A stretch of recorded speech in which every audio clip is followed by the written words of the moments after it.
तो आज की वीडियो के अंतर्गत हम आपको बताने वाले हैं कि बीए के साथ साथ आप आईएएस और पीसीएस की तैयारी कैसे कर सकते हैं या अन्य कंपटीशन की तैयारी आप किस प्रकार से कर सकते हैं। उसके लिए एक सुनहरा मौका आप लोगों के समक्ष आ चुका है मेरे प्यारे दोस्त। वह सुनहरा मौका यह है कि आखिरकार जो बीए की परीक्षाएँ हैं लगातार आप देख रहे हैं टाली जा रही हैं। एक डेट से दूसरी डेट, दूसरी से तीसरी डेट, इस प्रकार से लगातार आप देख रहे होंगे, लगातार न्यूज़ आप सुन रहे होंगे। इसी बीच में आपको एक अच्छा समय मिला है और कोरोना का माहौल आप देख रहे हैं, कोरोना कितनी तीव्र गति से आगे बढ़ रहा है। ऐसे में लगता है संपूर्ण लॉकडाउन की समस्या बनी हुई है देश में खतरा एक प्रकार से बढ़ चुका है और लगातार कोरोना के केसेस भी बढ़ रहे हैं और मृतकों की संख्या भी बढ़ रही है। ऐसे में आपको घर पे बैठ कर के आसानी से अपनी तैयारी को नवीनता और नवाचार एवं निरंतरता देनी है। ऐसे में आपको करना क्या है, बीए तो कर ही रहे हैं, बीए की पढ़ाई साथ साथ आप करते रहिए। बीए में ऐसे भी पहलू होते हैं जिनसे आईएएस पीसीएस से भी वहाँ से प्रश्न पूछ लिए जाते हैं। तो आखिरकार वह कौन कौन से पहलू होते हैं, आखिरकार बीए जो बच्चा कर रहा होता है उसका भविष्य क्या है, आगे चल कर के वह क्या कर सकता है। और साथ ही साथ बीए के साथ साथ अगर ध्यान रखेंगे समाज की दृष्टि से अगर बात करूं तो समाज में सबसे एक महत्वपूर्ण जो भ्रम फैला हुआ है कि जो बीए करता है उसका मतलब कि वह बच्चा जो है सही तरीके से पढ़ाई नहीं कर रहा है। बीए को लोग हल्के में लेते हैं, जबकि बीए की बात करें अगर कोई बच्चा बीए सही तरीके से कर लेता है तो उस जो है विषय वस्तु में लगभग निपुणता उसके अंदर आ जाती है और ऐसी निपुणता का कार्य होता है आपको आईएएस पीसीएस के अंतर्गत। तो आप अगर बीए में हैं तो आप बिल्कुल चिंता मत करिए, घबराइए मत, आप आसानी से आईएएस पीसीएस की तैयारी कर सकते हैं और एक अच्छी तरीके से आप अच्छी रैंक भी हासिल कर सकते हैं। ऐसे में आपको करना क्या होगा, सबसे पहले तो आप 3 सब्जेक्ट बीए में पढ़ते हैं या फिर ऑनर्स वगैरह ऑनर्स वाले एक ही सब्जेक्ट पढ़ते हैं। अब हालांकि आप कोई भी जो है ट्रेड से हो, किसी भी फॉर्म से हो, उससे नहीं मतलब है। आप बीए में हैं तो आप जनरली है कि आर्ट साइड के कोई ना कोई विषय वस्तु लिए होंगे। अब उसमें से अगर 3 सब्जेक्ट लिए हैं, 1 सब्जेक्ट पढ़ रहे हैं या फिर 4 सब्जेक्ट जो भी चल रहा हो आपकी यूनिवर्सिटी के अकॉर्डिंग, तो उसमें आपको करना क्या है, आईएएस आखिरकार इसमें क्या पूछा जाता है, आईएएस है क्या, पीसीएस क्या है। तो आईएएस पीसीएस व्यक्ति से व्यक्तित्व बनने की प्रक्रिया होती है। यह आईएएस की एक प्रकार से तैयारी करना। अगर कोई बच्चा चाहे कि हमको आईएएस की तैयारी करना है तो सबसे पहली बात, जैसे भैंस आप खरीद करके उससे घी निकालते हैं, ठीक उसी प्रकार से भैंस को खरीदने के बाद में घी निकालने तक की जो प्रक्रिया होती है वह आईएएस की तैयारी करने की प्रक्रिया होती है। मतलब कि सीधे सीधे होता है, आईएएस में 2 चीज़ें कार्य करती हैं और एक चीज़ और कार्य करती है। तो 2 चीज़ों को जो मिलाते हैं तो एक तीसरा चीज़ आपके पास है। 2 चीज़ तो जनरली पूरा का पूरा प्रकृति में पाई जाती हैं, लेकिन एक चीज़ है प्रकृति ने आपको वह जो है संपदा के रूप में दे रखा है। वह संपदा कौन सी है, आपका मस्तिष्क।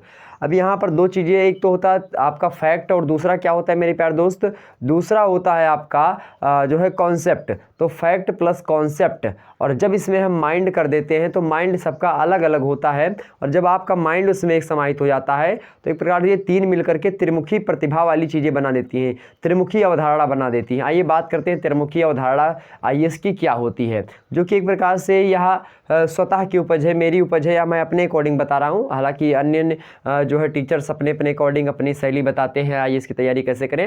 हालांकि ये मेरे अनुभवों के तहत जितना अभी तक हमने अनुभव किया तैयारी करके और जाना और पढ़ लिख के जो पुस्तकें हैं उनको पढ़ने के बाद में हमारे अंदर यह डेवलप हुआ। पेपर्स देखे हमने पिछले जो है 3-4 साल के, तो लगभग उनमें से ऐसे ट्रेंड लगभग बदलता जा रहा है। किसी भी वर्ष के आप देखेंगे उठा करके प्रश्न पत्र तो वहाँ से दोबारा प्रश्न वो नहीं पूछे गए हैं। हालांकि उससे मैच होते होते कुछ प्रश्न पीसीएस वगैरह में या फिर आईएएस में आपको देखने को मिल जाएंगे, लेकिन सेम वही प्रश्न लगातार नहीं पूछे जाती। लेकिन हाँ, प्रीवियस ईयर क्वेश्चंस को सॉल्व करने से एक अवधारणा ये हो जाती है, एक कॉन्सेप्ट ये आपका तैयार हो जाता है कि जो है किस प्रकार के प्रश्न पूछे जाते हैं। हालाँकि मैं आपको फैक्ट और कॉन्सेप्ट को बता रहा था, उसमें माइंड को कैसे इंक्लूड करा जाए, इसको समझने का एक प्रकार से एक तरीका आप समझ लीजिए। सबसे पहले बात, फैक्ट क्या होता है, फैक्ट को हिंदी में तथ्य कहते हैं और कॉन्सेप्ट को हिंदी में अवधारणा कहते हैं। तो जब हम कॉन्सेप्ट और अवधारणा, कॉन्सेप्ट मतलब हमने क्या बताया आपको, हमने बताया फैक्ट अर्थात तथ्य और अवधारणा को मिलाते हैं और उसमें आपका मस्तिष्क जो है उस मस्तिष्क को पिरोते हैं। मतलब कि जो फैक्ट है और जो अवधारणा है, यानी जो तथ्य है जो अवधारणा, इन दोनों को मिला करके इस पर रिसर्च करते हैं। और जब यह माइंड जो होता है काफ़ी हद तक सभी जो है तमाम सारे लोग इसमें तैयारी करते हैं, तो उनसे जैसे ही हमारा मन आगे निकलता है, जैसे हमारे मस्तिष्क से जो होते हैं इन दोनों चीज़ों पर, जैसे मान लेते हैं निर्धनता या फिर कोई ऐसा टॉपिक दे दिया गया, कोई दुनिया का ऐसा टॉपिक मान लेते हैं कि वायु प्रदूषण, या फिर मान लेते हैं ऐसी कोई जो है जटिल समस्या दे दी गई उसको आपको हल करना है। तो एक आईएएस ऑफिसर उसको कैसे हल करता है, एक सामान्य नागरिक उसको कैसे हल करता है, यही डिफरेंस होता है। तो ध्यान रखेंगे, माइंड का हेरफेर होता है और माइंड जो होता है इन्हीं तथ्यों को लेकर के इसी कॉन्सेप्ट में भिड़ा रहता है और इसी कॉन्सेप्ट को जब वह पूर्ण रूप से हल कर लेता है मेरे प्यारे दोस्त, इसी मुद्दे को जब वह पूर्ण रूप से हल कर लेता है तो वह एक आईएएस ऑफिसर बनने के काबिल हो जाता है। और यही परखना चाहता है आखिरकार आपका क्या, यूपीएससी। तो यूपीएससी आपसे क्या चाहता है, यूपीएससी जो होता है आपसे आपका व्यक्तित्व चाहता है, आपका मतलब कि आपके अंदर क्या ऐसा है जो और लोगों के अंतर्गत नहीं है, वही वो ढूंढना चाह रहा है। जैसे आप जाते हैं गन्ने के खेत में, तो गन्ने के खेत में बहुत सारे गन्ने लगे होते हैं, लेकिन आपको वो गन्ना पसंद है जो गन्ना आपको हो सकता है किनारे ना मिले तो आपको बीच में जाना पड़ता है। तो इसी प्रकार से परीक्षा करवाई जाती है प्रीलिम्स की, उसके बाद मेंस की, उसके बाद में इंटरव्यू। तो इसमें आपको गन्ने ऐसे चूज करने की प्रक्रिया से आप जो है किनारे जाते हैं, फिर और बीच में आते हैं, गन्ने की पाती को जो है निकाल करके देखते हैं कि कौन सा गन्ना थोड़ा मोटा है, कौन सा मीठा रहेगा, आप इसी प्रकार से जांचते परखते हैं।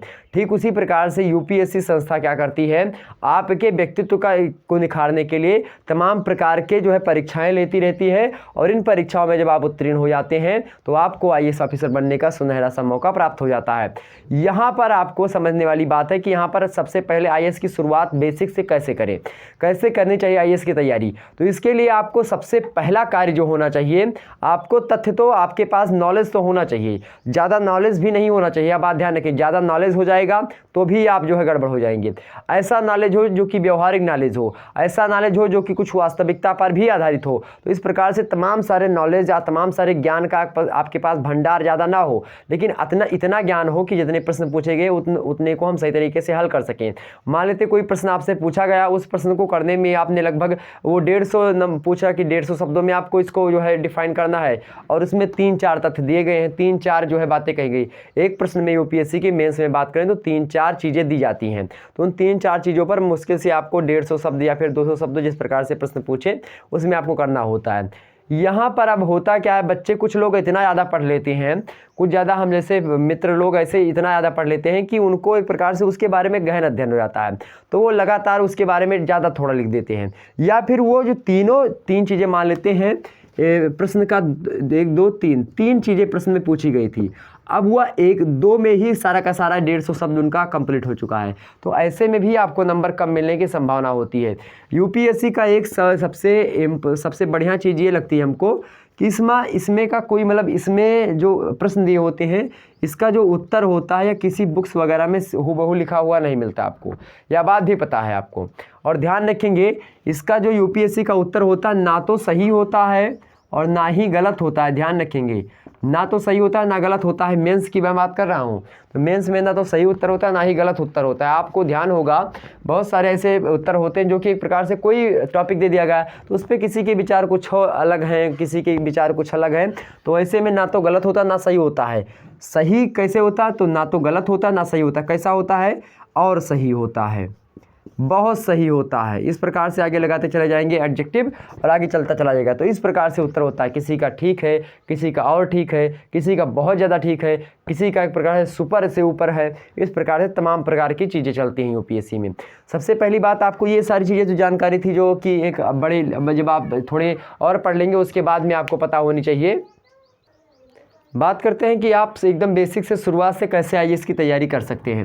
बीए में आप हैं, आपने 3 सब्जेक्ट लिया है, उन 3 सब्जेक्ट में आपको जो सबसे ज़्यादा पसंदीदा सब्जेक्ट है जो कि आपने जो है एक प्रकार से एमए के लिए चूज कर रखा है, तो आप अगर एमए करना चाहते हैं तो एक जो है 2 रास्ते आपके सामने होते हैं। एक बीए के बाद में सीधे आप एमए कर सकते हैं या फिर बीएड कर सकते हैं, या फिर इसी प्रकार से आप मेरे प्यारे दोस्तों बीए के सीधे बाद बीए के साथ साथ आप आईएएस की तैयारी अच्छे तरीके से कर सकते हैं, क्योंकि आपका जो बैकग्राउंड है वो ठीक ठाक है, पीसीएस की भी इसमें हम इंक्लूड करते हैं। तो यहाँ पर आप एमए करिए, तो साथ साथ आप एमए की भी तैयारी करिए और आईएएस की, और जो सब्जेक्ट आप एमए में लीजिए उसी को आप यहाँ पर ऑप्शनल के तौर पर ले लीजिए, जो कि ऑप्शनल जो है आपका होता है। तो जो ऑप्शनल सब्जेक्ट आपका होता है उसमें जो एमए में लिए हों वही सब्जेक्ट यहाँ पर ले लीजिए। तो कुछ ऐसे आप तैयारी यहाँ पर जो है अपने एक प्रकार से सेट कर सकते हैं। अब मान लेते हैं आपने बीए में 3 सब्जेक्ट लिए थे, समाजशास्त्र, आपने लिया था हिंदी साहित्य, आपने लिया था ज्योग्राफी। अब यहाँ पर आपको अगर सब्जेक्ट चूज करना है तो आपको मान लेते हैं हिंदी साहित्य अच्छी लगती है तो उसको भी चूज कर ले, क्योंकि हिंदी साहित्य जो होता है इसमें जो है अंक बहुत अधिक मात्रा में आपको मिलते हैं। तो अंक दृष्टि से देखा जाए तो हिंदी साहित्य है। आपने मान लेते इतिहास लिया होता तो इतिहास यहाँ पर सबसे सुटेबल विषय हो जाता आपका ऑप्शनल के लिए। आपने जियोग्राफी लिया, यह भी ठीक ठाक है, लेकिन जियोग्राफी एक प्रकार से अवधारणात्मक विषय वस्तु है। हालांकि इसमें भी बहुत सारे बहुत सारे स्टूडेंट्स ने लेकर के अच्छे नंबर लाए हैं, तो ऐसा नहीं कह सकता। सारे के सारे सब्जेक्ट जो कि आपका बेसिक हो, मतलब एक प्रकार से जो आपका रुचिकर विषय हो, जो आप अपने हिसाब से उस विषय के अंतर्गत जी रहे हो, उस विषय को एक प्रकार से आपने जिया हो, उस विषय में महारत हासिल हो, उस विषय को ले लीजिए, ताकि उसमें वो पर्सनल ऑप्शनल जो विषय होता है उसी से आपके बढ़िया प्रश्न पूछे जाएंगे। तो आपसे क्या पूछता है यूपीएससी कि आपका कोई ऐसा पसंदीदा विषय है जिसमें आपने महारत हासिल की है, उससे डीपली प्रश्न पूछेगा। तो यहाँ से ये होता है आपको एक ऑप्शनल विषय चूज करना होता है मेंस के लिए। प्रीलिम्स में आपको जो है प्रकार सी सेट होता है और प्रीलिम्स का मेरे प्रकार से जीके का टेस्ट होता है, तो वो एक दिन चर्चा करेंगे सी सेट या फिर ये सब क्या होता है। लेकिन यहाँ पर आपको शुरुआत से बीए के बाद में क्या करें, तो बीए में आपने 3 सब्जेक्ट लिया, तो आप मेरे ख्याल से सोशियोलॉजी बहुत सारे लोग लेते हैं, बहुत सारे स्टूडेंट सोशियोलॉजी लेते हैं, बहुत सारे लोग हिंदी साहित्य लेते हैं, अधिकतर लोग हिंदी साहित्य ही लेते हैं, यह बात आप ध्यान रखेंगे। और हिंदी साहित्य एक प्रकार से रुचिकर विषय के साथ साथ क्या आप हिंदी साहित्य बचपन से पढ़ते आ रहे हैं, और साथ ही साथ यह रुचिकर विषय इसलिए क्योंकि इसमें काव्य पंक्तियाँ कुछ ऐसी हैं जो कि आपको एक प्रकार से मनोरंजन भी करवाती हैं और समाज की दृष्टि से भी आपके लिए इम्पोर्टेंट है, क्योंकि साहित्य जो होता है समाज का दर्पण होता है। जब समाज का दर्पण साहित्य होता है तो उसमें विभिन्न प्रकार की चीज़ें हमारे समक्ष आ जाती हैं। तो हमने आपको बेसिक चीज़ें कुछ बता दी। यहाँ पर आपके मन में प्रश्न उठ रहा होगा कि सर इसके लिए किताबें कौन सी पढ़नी चाहिए और पहले क्या करना चाहिए इसके लिए। तो सबसे पहली बात, बीए आप कर रहे हैं तो आप बेसिक सी कुछ 2-3 सब्जेक्ट तो जान ही चुके होंगे, और उसके लिए साथ ही साथ आपको शुरुआती कुछ पुस्तकों को पढ़ना जिनका नाम है एनसीईआरटी। तो आपको एनसीईआरटी पढ़ लेना है। साथ ही साथ एनसीईआरटी क्या होती है, एनसीईआरटी एक प्रकार से बुक्स लॉन्च करती हैं, तो उनके अकॉर्डिंग जो बुक्स हैं कक्षा 6 से लेकर के कक्षा 12 तक की जो समस्त पुस्तकें हैं उनका आपको अध्ययन कर लेना है, कौन कौन सी विषय वस्तु की। तो विषय वस्तु आपको पढ़ना कौन सी, सबसे पहले पढ़िए, उसके बाद में मैं मनोवैज्ञानिक तरीका आपको बताऊंगा। यहाँ पर आपको पढ़ना क्या, सबसे पहले आपको जो है इतिहास ले लेना, इतिहास को पढ़ना है, इतिहास। और दूसरे नंबर पे आपको भूगोल पढ़ लेना है, भूगोल को जियोग्राफी कहते हैं, इतिहास को हिस्ट्री कहते हैं। तीसरा जो है आपका आप पढ़ सकते हैं अर्थशास्त्र, मतलब कि पूरा अर्थशास्त्र नहीं पढ़ना है आपको, अर्थव्यवस्था आपको पढ़नी है भारत के संदर्भ में। वैसे विशेष संदर्भ में आपको जो है एक प्रकार से अगर मैं बात करूं तो आपको अर्थव्यवस्था के अंतर्गत आपको भारत की अर्थव्यवस्था के साथ ही साथ कुछ वैश्विक अर्थव्यवस्था के बारे में भी पढ़ना होता है, जो कि अंतर्राष्ट्रीय संबंध के अंतर्गत भी हम पढ़ लेते हैं। लेकिन यहाँ पर अर्थव्यवस्था या अर्थशास्त्र आप जो भी रखना चाहें, लेकिन अर्थशास्त्र ज़्यादा उचित ना होगा, अर्थव्यवस्था रख लीजिएगा। चौथा जो आपका होता है यहाँ पर राज्य व्यवस्था, मतलब कि पॉलिटी जिसको कहते हैं, तो राज्य व्यवस्था कर लीजिए इसको, ठीक, राज्य व्यवस्था हो गई, या फिर अर्थव्यवस्था इसको भी कर लीजिएगा। और पांचवा जो होता है तो यहाँ पर पॉलिटी हो गई, इकोनॉमिक्स हो गई, मतलब इकोनॉमी, और ज्योग्राफी, हिस्ट्री, और मतलब कि एक प्रकार से आप पढ़ सकते हैं अंतर्राष्ट्रीय संबंध। तो यहाँ पर जो मैं एनसीईआरटी की बात कर रहा हूँ तो यहाँ पर राज्य व्यवस्था, अर्थशास्त्र, भूगोल और इतिहास, इनकी पुस्तकों को आप ले लीजिएगा, बड़ी आसानी से पढ़िएगा। तो आपने देखा यहाँ पर इतिहास हो गया आपका, भूगोल हो गया, अर्थशास्त्र हो गया, मतलब अर्थव्यवस्था हो गई, और राज्य व्यवस्था हो गई। एक आध पुस्तक शायद यहाँ पर मेरी छूट रही है, उसको मैं बताने का प्रयास करता हूँ। तो बाकी यही आप 4 जो है एनसीईआरटी ले लीजिएगा। उसके बाद में इसी में सारा का सारा आपका जो है एनसीईआरटी बेसिक आपका मजबूत कर लीजिए। इसके बाद में एक आपके अंदर समझ विकसित होगी, जिसके तहत आप जो है इस परीक्षा के लिए थोड़ा बहुत तैयार होते हैं। उसके बाद में अलग अलग विषय वस्तु की बुक्स आती हैं, उनको देख लीजिएगा। हालांकि बुक लिस्ट के लिए एक वीडियो में पर्सनली बना दूंगा, कौन सी बुक इतिहास के लिए, कौन सी भूगोल के लिए, कौन सी अर्थव्यवस्था के लिए, कौन राज्य व्यवस्था के लिए, इसके लिए मैं सेपरेटली वीडियो बना दूंगा, उसको आप लोग देख लीजिएगा। वहीं पर अगर मैं बताना चाहूँ आपको तो एनसीईआरटी के बाद में आपको जो है पुस्तकों के लिए उच्च लेवल की पुस्तकें होती है, जैसे कि पॉलिटिकल साइंस में आपका लक्ष्मीकांत हो गया, लक्ष्मीकांत एक जो है समझ विकसित होती है, कंटेंट आपको वहाँ पर अच्छा मिलता है। तो यहाँ पर ये करने के बाद में आपको सबसे पहली बात आईएएस की तैयारी को करने से पहले आपको एक मनोवैज्ञानिक रास्ते से गुजरना होता है। मनोवैज्ञानिक एक प्रकार से आपको बहुत सारे लोग डीमोटिवेट करना चाहेंगे, तो डीमोटिवेशन से आपको बचना है। कैसे बचना है, तो जैसे कोई लगातार आपसे कोई पूछता है कि आप किसकी तैयारी करते हैं, तो आप सीधे अगर बताते हैं आईएएस की तैयारी करते हैं तो वो आपसे यही बोलेगा कि अरे बहुत सारे लोग करते हैं, अब उसमें तुम क्या कर रहे हो, चले कोई बात नहीं, ठीक है करिएगा, ऐसे बोलेंगे। मतलब थोड़ा तो आपका मोटिवेशन जो लेवल होगा उसको कम करने का प्रयास करेंगे। तो ऐसे में आप लोग अपने अंदर झांकिएगा, अपने अंदर के इंसान को एक प्रकार से जगाने का प्रयास करेंगे और इस प्रकार से खुद से मोटिवेशन आपको लेना है। कोई मोटिवेशनल स्पीकर आपको मोटिवेट नहीं कर सकता और ना ही कोई और कर सकता जितने बेहतर तरीके से आप अपने आप को कर सकते हैं। तो आप अपने माँ बाप को देख लीजिएगा, अपने आप को देख लीजिएगा। इस प्रकार से आप मनोवैज्ञानिक जो तरीके होते हैं जो जिससे लोग जो है एक प्रकार से छोड़ देते, बहुत सारे लोग की एक प्रकार से धैर्यता उनकी ख़त्म हो जाती है और धैर्य छोड़ देते हैं, तैयारी छोड़ देते हैं बीच में ही। तो आपको तैयारी बीच में नहीं छोड़नी, निरंतर करते रहना है। आपको बीए के साथ साथ इस समय लगातार करते रहना है।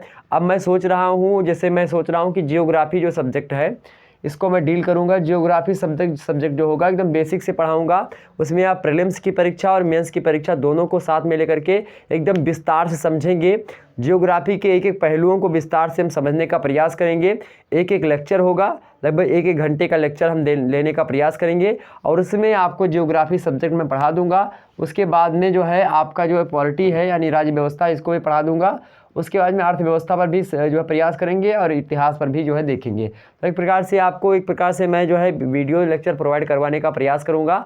तो एक एक लेक्चर होगा आपको, मतलब एकदम से विस्तार में फ्री में बिल्कुल इसी चैनल पर आपको देने का प्रयास करूंगा। तो लगातार आप सभी लोग जुड़ जाइए मेरे साथ और एक प्रकार से हम सभी लोग आपस में चल करके, मैं पढ़ता हूं आप पढ़िए मेरे साथ, जो मैं पढ़ता हूं मैं आपको समझाने का प्रयास करूंगा, जो मैं समझता हूं या फिर जो आप समझते हैं वो मुझे समझाने का प्रयास करेंगे। आइए चले मिला के हाथ महत्वपूर्ण प्रश्नों के साथ या महत्वपूर्ण विषयों के साथ। मेरे प्यारे दोस्तों, एक कदम आप बढ़ाइए, एक कदम मैं बढ़ाता हूँ। इस प्रकार से कदम कदम मिलते चलेंगे तो हम लोग अवश्य आगे बढ़ेंगे। एक दिन इंडिया एक प्रकार से विश्व स्तर पर अपना जो है झंडा फहराएगा और विश्व गुरु कहलाने में सक्षम हो सकेगा। हम लोगों को एक प्रकार से शिक्षित होना है, साक्षरता 100% तक ले जानी है। इसके लिए हम सभी लोगों को सामने आना पड़ेगा। उसमें एक प्रकार से बीए वाले स्टूडेंट सबसे महत्वपूर्ण भूमिका निभाएंगे, क्योंकि बीए जो होता है एक समाज मतलब कि एक प्रकार से व्यवहारिक समझ विकसित करता है किसी भी व्यक्ति के अंतर्गत, किसी भी मनुष्य के अंतर्गत। और वह व्यवहारिक समझ आईएएस के ऑफिसर के लिए रिक्वायरमेंट होती है, क्योंकि जो बीए किया हुआ व्यक्ति होता है उसको एक प्रकार से बेसिक जानकारी से लेकर के उच्च स्तर की जानकारी उसको उस विषय वस्तु में हो जाती है और वही जानकारी चाहता है आईएएस। मान लेते हैं आईएएस की परीक्षा में जियोग्राफी पूछा जा रहा है। अब जियोग्राफी में क्या उसको ये नहीं पता है कि यहाँ सूर्य जो होता है वह किस प्रकार, सूर्य के कितने ग्रह हैं और मतलब कितने उपग्रह हैं, या फिर सौरमंडल में कितने ग्रह हैं, कौन सा ग्रह पश्चिम से पूरब लगा रहा है, कौन सा पूरब से पश्चिम लगा रहा है, हिमालय से नदियाँ निकल रही तो कितने तेज़ से बह रही हैं, यह कौन नहीं जानता है, सभी जानते हैं यार, सब पुस्तकों में लिखा है। तो लोग आईएएस से वहाँ क्यों एक्सपेक्ट करते हैं कि क्यों आपके सिलेबस में भूगोल शामिल किया गया? भूगोल इसलिए शामिल किया गया ताकि किसी समय मान लेते हैं आप आईएएस ऑफिसर बन करके जाएं तो आपको क्या पता कि हाँ कहाँ की ज़मीन कैसी है, कहाँ पे परिस्थिति कैसी है, उन परिस्थितियों के अकॉर्डिंग वहाँ का जो निवास है वह किस प्रकार से है, वह कैसे प्रभावित होता है वहाँ की प्राकृतिक वनस्पतियों से, प्राकृतिक वातावरण से, वहाँ के उच्चावच से किस प्रकार से वहाँ रह रही जनसंख्या प्रभावित होती है। यह बात जानने के लिए आपको जियोग्राफी पढ़ाया जाता है। तो मेरे प्यारे दोस्तों, यहाँ पर जियोग्राफी का सीधा सा मतलब आपको ये रटना नहीं है कि हाँ सूर्य पूरब से निकलता है पश्चिम में अस्त होता है, या इसी प्रकार से आप जो तमाम सारी चीज़ें जो रटते हैं कि ये होता है वो होता है। आपको रटना वटना कुछ नहीं है, बड़े आसानी से आपको बेसिक समझ में आखिरकार यह सबसे पहले आपको पता हो कि यूपीएससी हमसे चाह क्या रहा है, हमारे अंदर से वह क्या निकालना चाह रहा है जो कि और लोगों के पास नहीं है, वह क्या चूज करना चाह रहा है। तो वह वही चूज करना चाह रहा है जो कि आपको सारे विषयों का नॉलेज होना चाहिए, और विषयों का नॉलेज एक प्रकार से आपको व्यवहारिक नॉलेज होना चाहिए, ना कि किताबी ज्ञान, किताबी तोता आपको होना चाहिए कि रट्टू तोता हो गए कि किसी किताब रट लिया हो गए, ऐसा नहीं। यूपीएससी जो चाहती है आप मतलब चाहती है वो आपका व्यक्तित्व चाहती है, आपका व्यक्तित्व, आपका पर्सनालिटी किस प्रकार से, उस पर्सनालिटी की खोज में यूपीएससी घूमती रहती है। और जिस पर्सनालिटी की खोज मतलब उसमें पूरी समस्त जो प्रश्न उसके होते हैं उसमें पूरी हो जाती है, वह जो है एक प्रकार से ले लेता है। आज देखते हैं करंट का दबदबा किस प्रकार से हर एक विषय वस्तु पर, हर एक कंपटीशन में बढ़ता जा रहा है। क्यों बढ़ता जा रहा है? क्योंकि करंट ही मुद्दा एक प्रकार से आज के समाज में देखें, आज के एक प्रकार से जन निवासों में देखें तो हर जगह पर करंट ही चीज़ें हो रही हैं। और जब ऐसी चीज़ों को हम देखते हैं मेरे प्यारे दोस्तों, तो इन चीज़ों के माध्यम से हमको क्या होता है, जब हम करंट के मुद्दों को पढ़ते तो हमारे जो है समाज में क्या चल रहा है, हमारे देश में क्या चल रहा है, उसके बारे में हमको एक प्रकार से जानकारी प्राप्त होती है।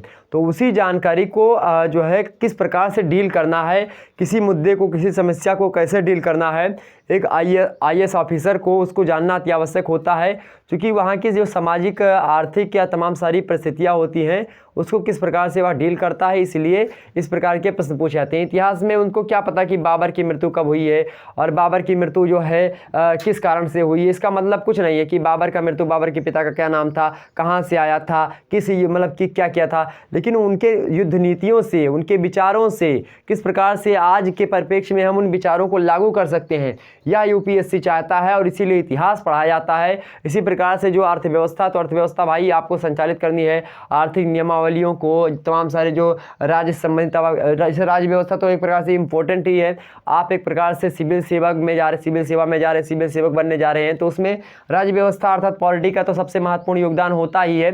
साथ ही साथ पॉलिटी जो बनती है इतिहास से ही बनती है, क्योंकि इतिहास जो होता है मेरे प्यारे दोस्तों, इतिहास के द्वारा ही राज्य व्यवस्था चलती है। और इतिहास में बहुत सारी पॉलिटी चली है, बहुत सारे राजनीतिक विचारक हुए हैं और उन विचारकों ने अपने अपने विचार किस प्रकार से दिए हैं, उस समय की जो परिस्थिति थी उसके अकॉर्डिंग किस प्रकार से विचारों को पनपाया, किस प्रकार से दिया है, यह चीज़ें मायने रखती हैं। ना कि उसमें जो तथ्य लिखे हैं कि इनका मृत्यु, इनका जन्म कब हुआ, तथ्यों से नहीं मतलब होता। UPSC सीधा सीधा आपसे चाहती क्या है, उन तथ्यों और अवधारणा को मिला करके आपका माइंड किस प्रकार से कार्य करता है, आप किस प्रकार से जोड़ते हैं तथ्य और कॉन्सेप्ट को, और एक प्रकार से एक ऐसी चीज़ों का निर्माण करते हैं जो कि अन्य लोगों के पास नहीं होती हैं। तो यह होता है UPSC व्यक्ति से व्यक्तित्व बनने की प्रक्रिया होती है। UPSC मेरे प्यारे दोस्तों दूध से घी निकालने की प्रक्रिया होती है। इस प्रकार से UPSC जो होती है आपके माइंड के विकास की प्रतिभा को जो है एक प्रकार से ग्रहण करना चाहती है, और आप क्या हैं उसको निखारते हुए वह आपको सिविल सेवक बनाने के लिए